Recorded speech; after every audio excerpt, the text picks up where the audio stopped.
should men listen to you when you say that you can have as many children as possible? If you have at least 10 children and 4 wives, you're a pussy bitch, I think you said, and genetic failure. I said, no, this is a very good question.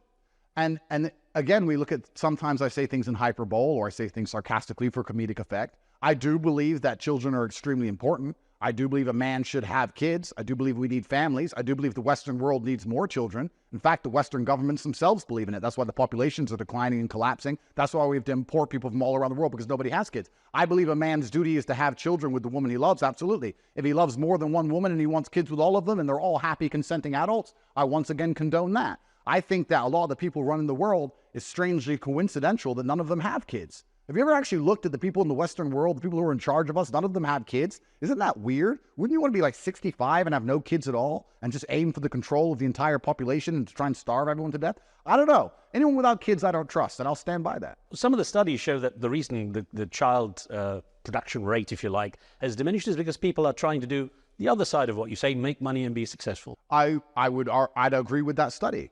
I would agree that the reason people are now not having as many children is because they're chasing money. But I wouldn't say it's necessarily down to the fact they want to be overly ambitious. I think they're chasing money because their government has destroyed their ability at living a fair and free and semi-comfortable life on any kind of normal wage. So when they inflate the currency to the moon, and when crime gets out of control, so you need to move to a more expensive house, and when your living standards collapse, of course you're not going to be trying to have kids because you're trying to pay your bills, and the government's done that on purpose. Very few governments are actually making initiatives directly aimed at trying to promote people having children. Hungary's done it. South Korea's just recently done it. But most of the Western countries' answer is just to open the border. But does that make them genetic failures? I wouldn't say. Well, let me answer this carefully. If you fail to pass on your genetics, you have failed. Some can't. Why can't they? I mean, it could be genetic. Well, of course. I mean, but is that failure? Is that failure or misfortune? That's very misfortunate. But if you're a man and you're alive for 80 years and you don't manage to have children at all, and not because of some misfortune, again, exceptions don't disprove the rule. We're not talking about people who are incompetent in some way. We're talking about people who can do it and don't do it because they're too busy trying to get a promotion at some corporation. Well, I think that's a failure. I think children are the most important and beautiful thing on this planet, and they should be your priority in all ways, yes. I know you say things for comedic effect, it's sardonic and so on, but there are so many young, impressionable minds that listen to you. Oh, how much responsibility do you feel to them? I feel massive responsibility, and I think that a lot of the things I say that have been used against me, I said 10 years ago when nobody knew who I was, and it's kind of unfair for me to make a video that gets 60 views 10 years ago, and now I'm the most famous man in the world. It's going to be used against me. Of course, now I understand that with my massive power comes massive responsibility. I have to be a lot more careful how I say certain things because a lot more people will listen. I respect all of that.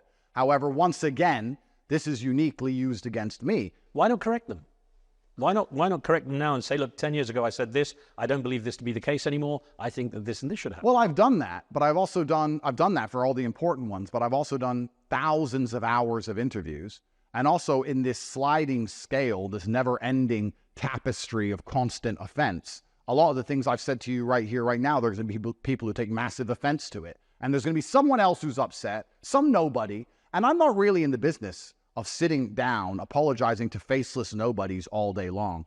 People make these Twitter accounts. They have no fans, no followers, no face. It's anon. Or the MSM quotes an anon source. All this is just made up imaginary. Or people who have no relevance in society. And they sit there and say, Andrew, you offended me. Well, guess what? The world is harsh. The world is hard. You're going to have to get over it and live your life. You don't have to read what I say. You don't have to listen to my videos. I don't care that you exist, if you exist at all. So you can just move on. I'm really not in the habit of sitting down and apologizing to a bunch of insignificant people. I'm not going to sit here and dedicate my life to trying to make those people feel better. I'm not thinking about the insignificant ones. I'm thinking about those who are your genuine fans, for whom everything you say is like the word of God. Well, my genuine fans aren't stupid, right?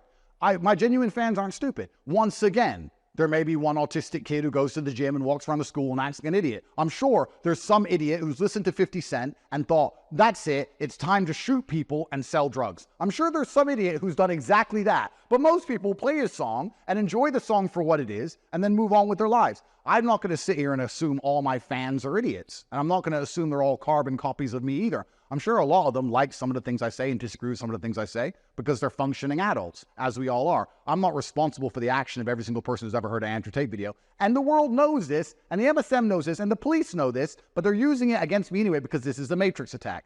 Unless Taylor Swift starts going to jail for everyone who crashes a car with a Taylor Swift CD in, everything that's happening to me is unjustified. I'm sure you have a lot of fans who are autistic who are probably taking offense right now. I mean, do you have something against that? No, absolutely not. I just gave an example. And it's an example because I do believe that genuinely happened. I do believe there was a child who watched my stuff, who had some kind of learning difficulty, who was repeating it over and over again.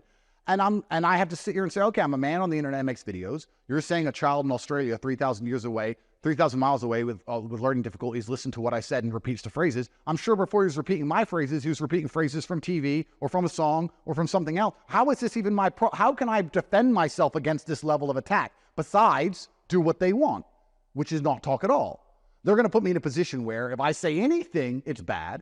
If I say anything, it can be used against me. So the only way I can protect myself from somebody who I've never met 3,000 miles away repeating the words I've said on the internet is to not talk on the internet, which is what they want me to do, which is why they attack me with this garbage, and I utterly refuse.